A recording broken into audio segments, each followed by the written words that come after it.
kita mau sekolah minggu lagi. Siapa yang di sini semangat untuk sekolah minggu? Boleh angkat tangannya. Coba kasih tepuk tangan buat Tuhan Yesus Kristus. Bilang haleluya. Mantap. Kita mesti ambil hati kita. Mari kita bisa ke dalam doa. Selamat pagi Tuhan Yesus, selamat pagi Roh Kudus, selamat pagi Bapa. Engkau baik, sungguh baik dan teramat baik. Tidak ada Allah yang seperti Engkau ya Bapa. Tuhan Yesus Kristus, terima kasih untuk kesempatan hidup yang Kau berikan. Terima kasih untuk hari baru yang Kau berikan bagi kami ya Bapa, sehingga kami masih dapat menjalani sekolah minggu hari ini ya Bapa. Tuhan Yesus Kristus, Engkau bawa kami, Engkau jamah kami, Engkau urapi kami, supaya hari ini kami mendapat apa yang mau Kau sampaikan kepada kami hari ini ya Bapa. Terima kasih Tuhan Yesus, terima kasih Roh Kudus, terima kasih Bapa. Di dalam nama Tuhan Yesus Kristus, haleluya. Amin. Kita angkat pujian Bapakku datang padamu. Kita angkat tangan kita mau sungguh-sungguh datang ke hadirat Tuhan Yesus Kristus. Haleluya. Sama-sama kita katakan.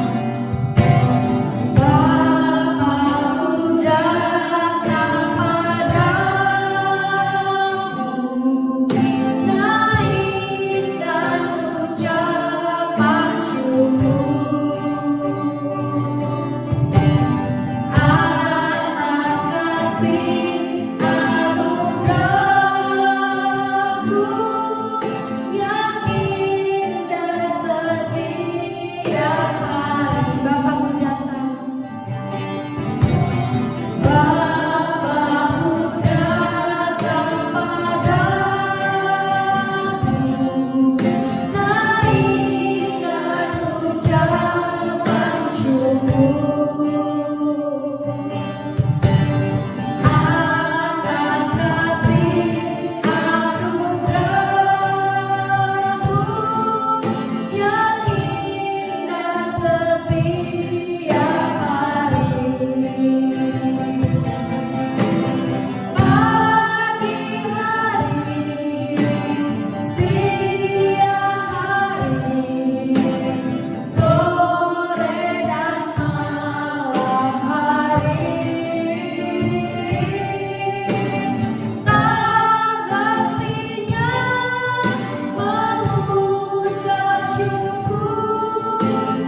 Kami mau siap lebih lagi menyembah-Mu. Kami mau siap lebih lagi memuji-Mu. Hanya di dalam nama Tuhan Yesus Kristus, mari kita semua katakan amin. Kemuliaan Tuhan Yesus Kristus. Adik-adik, siapa yang mau jawab iya kalau Tuhan Yesus panggil kita? Boleh angkat tangannya. Oke, kita angkat pujian. Dengar Dia panggil nama saya. Gak ada yang ingin apa ya adik-adik? Ya. Dari kiri dulu. Dengar Dia panggil nama saya. Dengar Dia panggil namamu. Dengar Dia panggil nama saya. Juga Dia panggil namamu. Sekali lagi. Dengar Dia panggil nama saya. Dengar Dia panggil namamu. Dengar Dia panggil nama saya. Juga Dia panggil namamu. Ku jawab ya, ya, ya. Ku jawab ya, ya, ya. Ku jawab ya Tuhan. Ku jawab ya Tuhan. Ku jawab ya, ya, ya. Ku jawab ya, ya, ya. Ku jawab ya, ya, ya. Ku jawab ya Tuhan. Ku jawab ya Tuhan. Ku jawab ya, ya, ya. Oh kiranya, oh kiranya Tuhan Yesus amat cinta pada saya.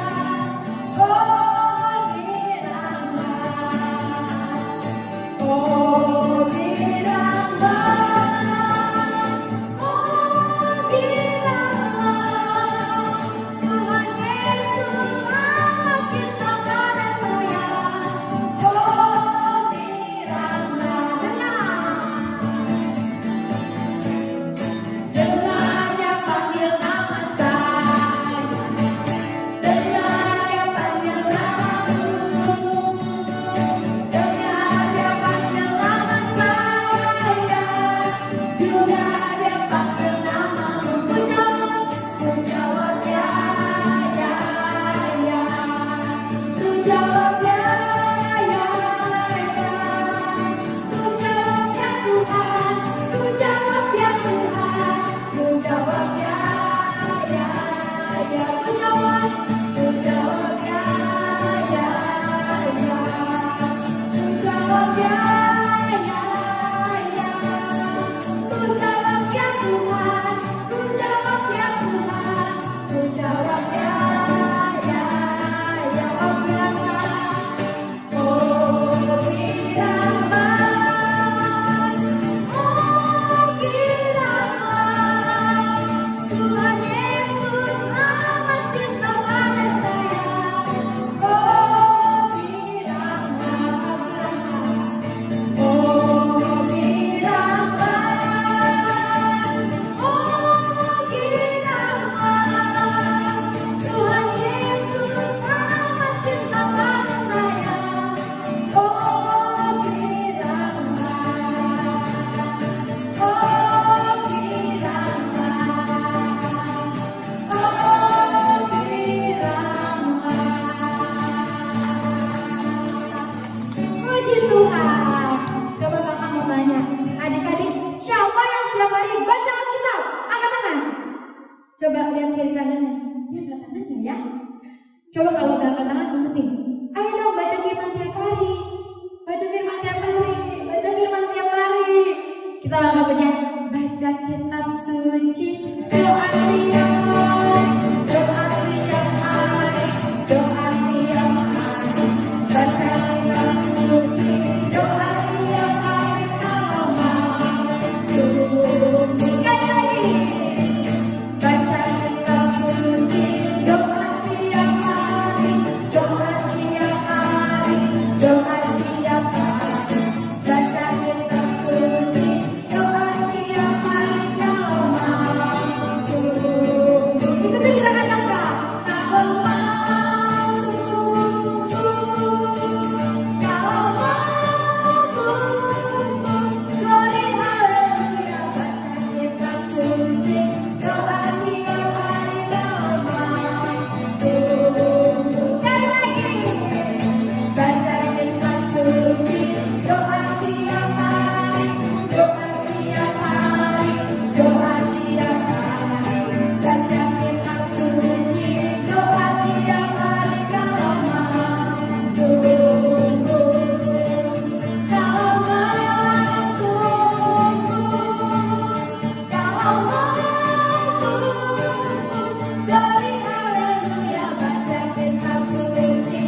Pentakosta ketiga. Apa yang dimaksud dengan Pentakosta ketiga? 1. Pentakosta ketiga adalah pencurahan Roh Kudus yang dahsyat di zaman ini melebihi yang terjadi di Azusa Street. 2. Pentakosta ketiga akan mengakibatkan penuaian jiwa yang terbesar dan yang terakhir sebelum Tuhan Yesus datang kembali. 3. Pentakosta ketiga akan membangkitkan generasi Yeremia, yaitu anak-anak muda yang dipenuhi Roh Kudus, cinta mati-matian kepada Tuhan Yesus, tidak kompromi terhadap dosa, dan akan bergerak untuk memenangkan jiwa. 4. Pentakosta ketiga lahir di Indonesia dan bergerak ke bangsa-bangsa. Gerakan ini dari timur ke barat dan akan kembali ke Yerusalem. 5. Pentakosta ketiga akan memberikan kuasa untuk menyelesaikan amanat agung dan setelah itu Tuhan Yesus datang kembali. Terima kasih adik-adik yang sudah sama-sama membaca apa yang dimaksud dengan Pentakosta yang ketiga. Sekarang kita mau sama-sama perkatakan Mazmur 91. Mazmur 91 ayat 1 sampai 16. Dalam lindungan Allah, orang yang duduk dalam lindungan yang maha tinggi dan bermalam dalam naungan yang maha kuasa akan berkata kepada Tuhan, tempat perlindunganku dan kubu pertahananku, Allahku yang kupercayai. Sungguh, dialah yang akan melepaskan engkau dari jerat penangkap burung, dari penyakit sampar yang busuk. Dengan kepaknya ia akan menudungi engkau, di bawah sayapnya engkau akan berlindung, kesetiaannya ialah perisai dan pagar tembok. Engkau tak usah takut terhadap kedahsyatan malam, terhadap panah yang terbang di waktu siang, terhadap penyakit sampar yang berjalan di dalam gelap, terhadap penyakit menular yang mengamuk di waktu petang. Walau 1.000 orang rebah di sisimu dan 10.000 di sebelah kananmu, tetapi itu tidak akan menimpamu. Engkau hanya menontonnya dengan matamu sendiri dan melihat pembalasan terhadap orang-orang fasik. Sebab Tuhan ialah tempat perlindunganmu, yang maha tinggi telah kau buat tempat perteduhanmu. Malapetaka tidak akan menimpa kamu, dan tulah tidak akan mendekat kepada kemahmu. Sebab malaikat-malaikatnya akan diperintahkannya kepadamu untuk menjaga engkau di segala jalanmu. Mereka akan menatang engkau di atas tangannya, supaya kakimu jangan terantuk kepada batu. Singa dan ular tedung akan kau langkahi, engkau akan menginjak anak singa dan ular naga. Sungguh hatinya melekat kepadaku, maka aku akan meluputkannya. Aku akan membentenginya, sebab ia mengenal namaku. Bila ia berseru kepadaku, aku akan menjawab. Aku akan menyertai dia dalam kesesakan, aku akan meluputkannya dan memuliakannya. Dengan panjang umur akan kukenyangkan dia, dan akan kuperlihatkan kepadanya keselamatan daripadaku. Terima kasih adik-adik yang sudah membaca Mazmur 91. Kiranya firman ini bisa terjadi dalam hidup kita. Sekarang kita mau siapkan hati kita mau dengarkan firman Tuhan. Mari kita tutup tangan, tutup mata, kita bersatu dalam doa. Tuhan Yesus, terima kasih untuk hari ini. Biarlah pujian penyembahan kami berkenan di hadapan-Mu dan menyenangkan hati-Mu. Tuhan Yesus, sebentar kami mau mendengarkan firman-Mu. Engkau urapi kakak sekolah minggu yang akan menyampaikan firman-Mu.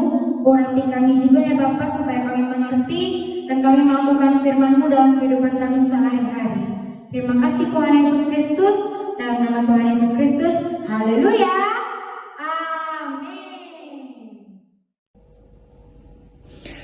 Shalom adik-adik. Nah, kembali lagi nih kita bakal dengerin firman Tuhan. Setelah seminggu kita udah nggak dengerin adik-adik. Kira-kira siapa di sini yang pengen dengerin firman Tuhan dengan sungguh-sungguh? Semuanya pasti pengen dong. Makanya duduk yang rapi, buka kupingnya lebar-lebar, kita bakal dengerin firman Tuhan.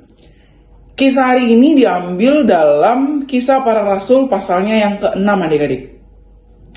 Temanya adalah Stefanus menjadi martir. Apa? Stefanus menjadi martir. Siapa yang di sini pernah dengar nama Stefanus? Banyak ya yang pernah denger ya. Kalau yang dalam Alkitab banyak yang pernah denger nggak? Udah denger belum ceritanya? Mungkin beberapa ada ya. Kita bakal dengerin ulang, atau yang belum tahu boleh dengerin dengan sungguh-sungguh. Jadi kalian bisa tahu nih, siapa sih Stefanus? Nah, Stefanus ini adalah salah satu orang yang percaya sama Tuhan dan memberikan dirinya dibaptis setelah Tuhan Yesus dibangkitkan dan naik ke surga, adik-adik. Akhirnya dia mulai percaya sama Tuhan, akhirnya dia dibaptis, adik-adik. Setelah itu, Stefanus ini percaya gitu bahwasannya dia dikasih kasih karunia sama Tuhan dan kuasa sama Tuhan. Akhirnya dia mulai berkhotbah, adik-adik. Dia mulai berkhotbah. Dia mengajarkan tentang iman, mengajarkan tentang hikmat, menyembuhkan orang sakit, adik-adik. Dia juga mengusir setan. Dia juga melakukan mukjizat dan dia melakukan kuasa-kuasa Tuhan yang hebat, adik-adik, di depan banyak orang, adik-adik. Setiap hari nih, si Stefanus ini, dia datang ke tempat-tempat umum. Tempat-tempat umum itu contohnya kayak jalan raya, atau banyak orang kunjungin lah, kayak pasar. Setelah dia datang, dia berkhotbah, adik-adik, di depan banyak orang. Dia ngelakuin yang tadi kakak bilang. Dia menyembuhkan orang, dia melakukan mukjizat, dia berkhotbah. Pokoknya banyak deh. Sampai satu ketika, orang-orang Farisi ini tuh nggak seneng gitu sama si Stefanus. Karena Stefanus ini tuh ngabarin tentang Tuhan Yesus, adik-adik. Nah, salah satunya adalah seorang Farisi bernama Saulus. Dia sangat membenci orang-orang Kristen dan ingin menghancurkan mereka, ingin membunuh mereka, adik-adik. Dan sampai satu ketika si orang-orang Farisi ini pengen banget cari kesempatan buat nangkep si Stefanus, adik-adik. Jadi gimana caranya mau ditangkep nih, karena mereka tuh agak risih, agak terganggu sama si Stefanus, adik-adik. Sampai akhirnya dicari lah. Tapi karena mereka menunggu waktu, adik-adik, sedangkan Stefanus setiap hari berkhotbah. Karena dia semakin hari setiap hari berkhotbah, adik-adik, banyak orang mulai percaya sama Tuhan Yesus. Dan sampai akhirnya si orang-orang Farisi ini kehabisan waktu, adik-adik. Karena dia nggak mau banyak orang percaya sama apa yang diceritakan sama si Stefanus ini, adik-adik, tentang Tuhan. Sampai akhirnya ketika mereka ngerasa mereka kehabisan waktu, mereka mulai nih, adik-adik, merencanakan rencana jahat. Kira-kira rencana jahatnya apa? Mereka membuat kesaksian-kesaksian palsu yang akhirnya dia bilang kalau Stefanus itu menghujat Allahnya orang Israel, adik-adik. Dia menghujat bait suci, adik-adik. Dan pada akhirnya si Stefanus ini dibawa untuk diserahin ke pengadilan, ke Mahkamah Agama pada waktu itu namanya, adik-adik. Kira-kira nih, apa yang dirasain Stefanus? Pasti sedih dong. Pasti dia kayak, kenapa harus dibawa ke Mahkamah Agama? Kenapa dia harus sampai mau dipenjara? Tapi dia sebenarnya nggak sedih, adik-adik. Malah dia kayak tetap terus kabarin tentang Tuhan. Dan sampai akhirnya ketika di pengadilan nih, kan kalau pengadilan tuh kayak ketok-ketok palu gitu kan ya, adik-adik, kayak ketok-ketok palu gitu kan. Nah, sampai akhirnya ketika dia ketok-ketok palu, si hakimnya bilang gini, apa yang dia lakukan? Terus akhirnya dikasih tahulah sama beberapa orang Farisi ini bahwasannya si Stefanus ini dia mengata-ngatai bait suci. Sedangkan pada waktu itu kan bait suci itu sakral, adik-adik, nggak boleh dikata-katain, nggak boleh dihujat.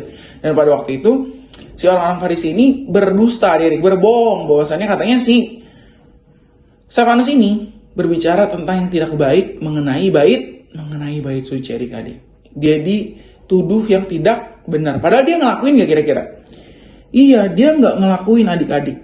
Dia nggak ngelakuin. Tapi sampai akhirnya dia dituduh. Pada waktu itu katanya dia harus dihukum karena dia bilang Tuhan Yesus ingin menghancurkan bait suci, ingin mengubah hukum. Padahal Tuhan Yesus itu datang untuk menyelamatkan, untuk menekankan lagi hukum, adik-adik, bukan mengubah. Tuhan Yesus itu nggak mengubah hukum, tapi dia tetap mengajarkan hukum yang sama dengan cara yang berbeda. Tapi tetap hukumnya itu sama, karena kata Tuhan tuh, aku tidak mengubah hukum, tidak tahu untuk mengubah hukum. Tapi di sini dibilang sama orang Farisi kalau Tuhan Yesus mengubah hukum, karena pada waktu itu hukum itu juga sakral. Hukum itu kan kayak turun temurun tuh dari nenek moyangnya kan. Pada waktu itu si Musa. Nah, itu nggak boleh. Kalau misalnya sampai ada yang mau ganti dan segala macamnya, itu mempunyai hukuman yang sangat berat adik-adik. Dan sampai akhirnya ditanyalah sama pemimpin pengadilannya, Stefanus, apakah kau memiliki pembelaan? Biasanya setelah kayak kita dituduh-tuduh gitu, kita kayak bisa ngasih pendapat kita gitu loh. Kita bisa kayak bilang enggak, terus habis itu kita kayak kasih alasannya gitu. Dan sampai akhirnya ketika pada waktu itu si Stefanus ingin membela, terus kayak Roh Kudus turun dan mukanya itu katanya kayak bersinar adik-adik. Wih, keren banget ya.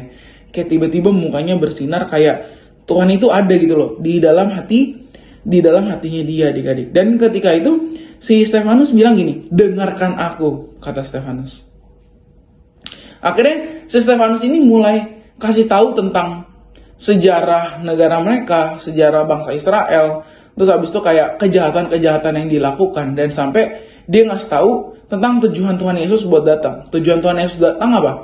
Untuk menyelamatkan orang-orang dari dosa. Karena orang-orang ini udah banyak yang berdosa adik-adik. Dan salah satunya si Stefanus ini juga ngomongin soal dosa-dosa yang dilakukan sama orang-orang Farisi adik-adik. Kira-kira gini, ketika kalian sebagai orang-orang Farisi dikasih tahu nih dosanya, kira-kira kalian kesel nggak? Nah, si orang-orang Farisi ini kesel, si orang-orang Farisi ini marah. Akhirnya si Stefanus ini diseret sama mereka sampai ke luar kota, di tembok luar kota itu. Terus dia ditimpukin sama batu adik-adik. Ditimpukin sama batu sakit gak? Sakit, sampai tulangnya patah adik-adik, sampai daging-daging itu kayak berdarah, keluarin darah, sampai kayak memar-memar. Dan kalau kalian tahu akhirnya Stefanus mati dirajam batu adik-adik, dilemparin batu. Kira-kira kalau dari sini, dari cerita ini, apa yang kita dapat? Mungkin kelihatannya kayaknya serem kan, iya gak sih? Ketika kita ngomongin tentang Tuhan, tapi kayak ada penderitaan-penderitaan yang akan kita lalui gitu. Tapi maksudnya di sini kakak bilang, jangan pernah takut, karena kata Tuhan, aku selalu menyertai kamu. Walaupun pada akhirnya nanti kita mendapatkan penderitaan-penderitaan seperti Stefanus, tapi percaya adik-adik, itu pasti dikasih sama Tuhan untuk kita, untuk banyak orang diselamatkan, percaya sama Tuhan Yesus. Karena lewat Stefanus ini ternyata ada satu orang Farisi yang mulai tergerak hatinya, mulai kayaknya ingin berubah gitu. Tapi belum berubah. Karena kalau kalian tahu orang Farisinya namanya siapa? Tadi namanya Saulus. Yang kalau nanti kita kenal namanya Paulus. Ketika Stefanus dibunuh pada waktu itu si Saulus ini melihat adik-adik yang kita kenal sekarang Paulus. Dia melihat, dan kalau kalian tahu ceritanya, dia yang tadinya membenci orang-orang Israel, dia yang pengen membunuh orang Israel. Nanti dia bakal jadi anak Tuhan yang paling gila banget sama ketuhannya. Bener gak dia? Paling keren. Dia bener-bener kayak ngelakuin nanti buat Tuhan itu dengan sepenuh hatinya, kalau kita tahu kan. Tapi dia harus apa? Dia harus nanti ketemu Tuhan dulu. Tuhan menampakkan diri di dia, dan akhirnya lewat salah satu nabi yang namanya Ananias, akhirnya dia mulai percaya sama Tuhan Yesus. Jadi intinya di sini kakak mau bilang, jangan pernah takut untuk ngomong tentang Tuhan ke teman-teman kalian. Kayak kalau misalnya mereka kayak lagi lupa tentang Tuhan, kalau mereka nggak tahu siapa Tuhan, ya kalian harus kasih tahu tentang Tuhan. Karena balik lagi, itu salah satu hal yang harus kita lakukan adik-adik. Oke? Kira-kira ngerti nggak? Ngerti lah ya. Supaya kita tetap melakukan hal yang Tuhan mau dalam hidup kita. Walaupun ada penderitaan yang ada. Walaupun sampai mati, kita tetap harus percaya sama Tuhan Yesus. Oke. Kita udah selesai, mari kita berdoa. Lipat tangannya, tutup mata, kita berdoa. Tuhan Yesus, terima kasih untuk hari ini Tuhan. Kalau Kau baik, Kau sangat baik bagi kami Tuhan. Biar Kau ajarkan adik-adik ini Tuhan, supaya mereka lebih sungguh-sungguh lagi sama Engkau, semakin cinta mati-matian sama Engkau Tuhan. Dan supaya bisa melakukan segala isi amanat agung yang ada dalam hatinya ya Bapa. Biarlah kiranya Kau pakai adik-adik ini dengan baik Tuhan. Biarlah hatinya selalu tertuju kepadamu Tuhan. Dan Kau berkati orang tuanya yang menjaga, mendidik Tuhan. Berikan hikmat parifatmu turun ke atas orang tuanya Tuhan, supaya apa yang mereka ajarkan Tuhan Yesus turut dengan kehendak-Mu Tuhan. Wah, sebentar kami ingin selesai Tuhan, Kau berkati kami Tuhan setelah ini Tuhan. Semoga aktivitas yang telah kami lakukan Tuhan Yesus turut dengan kehendak-Mu. Hanya di dalam nama-Mu kami ucap syukur. Yang cinta sama Tuhan Yesus katakan amin.